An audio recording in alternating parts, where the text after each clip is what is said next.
শেখ হাসিনা এবং তৎকালীন স্বরাষ্ট্রমন্ত্রী আসাদুজ্জামান কামাল, বেনজির আহমেদ, এ.কে.এম. শহীদুল হক, মেজর জেনারেল জিয়াউল হাসান, আসাদুজ্জামান মিয়া, মনিরুল ইসলাম, এই পর্যন্ত আমরা নাম মেনশন করেছি এবং আননোন অনেক কম।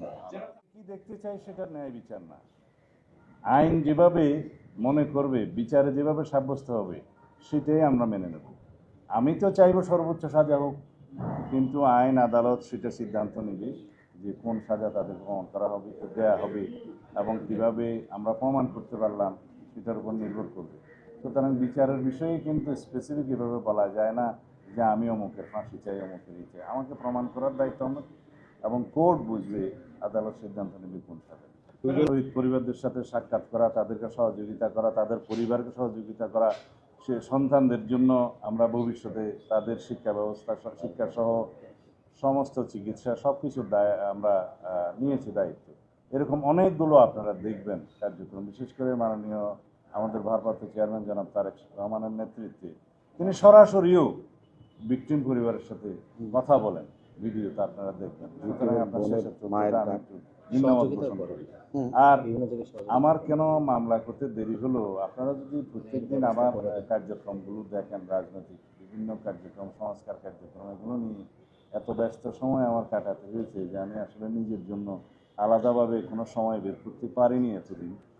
আর তথ্য উপাত্ত সংগ্রহ করা এবং আইনজীবীদের সাথে আলাপ করে একটা খুব ভালো মতো ড্রাফট রেডি করে জমা দেয়া, যাতে করে এই মামলাটা আমরা প্রমাণ করতে পারি, সেটার জন্য একটু সময় লাগে।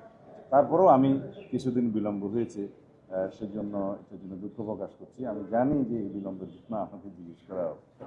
শুধু বিএনপির প্রতিশ্রুতি নয়, এই জাতির আকাঙ্ক্ষা।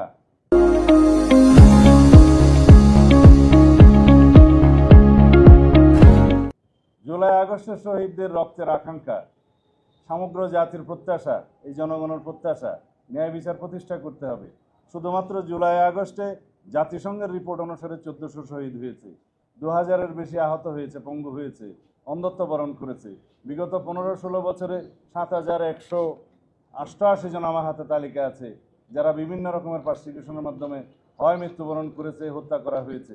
এনফোর্স ডিসঅ্যাপিয়ারেন্সের কথা তো বললাম, 709। জুডিশিয়াল, এক্সট্রা জুডিশিয়াল কিলিং হয়েছে প্রায় 2700-র মতো। পুলিশ কাস্টডিতে মারা গেছে অসংখ্য। এইভাবে যারা নির্যাতিত হয়েছে, যারা নির্বাসিত হয়েছে, যারা কারাবাসে গিয়েছে, যারা অন্ধত্ব বরণ করেছে, চিরতরে অপঙ্গত্ব বরণ করেছে, শিকার হয়েছে হত্যাকাণ্ডের, এগুলো সবগুলোর বিচার করা হবে ইনশাআল্লাহ।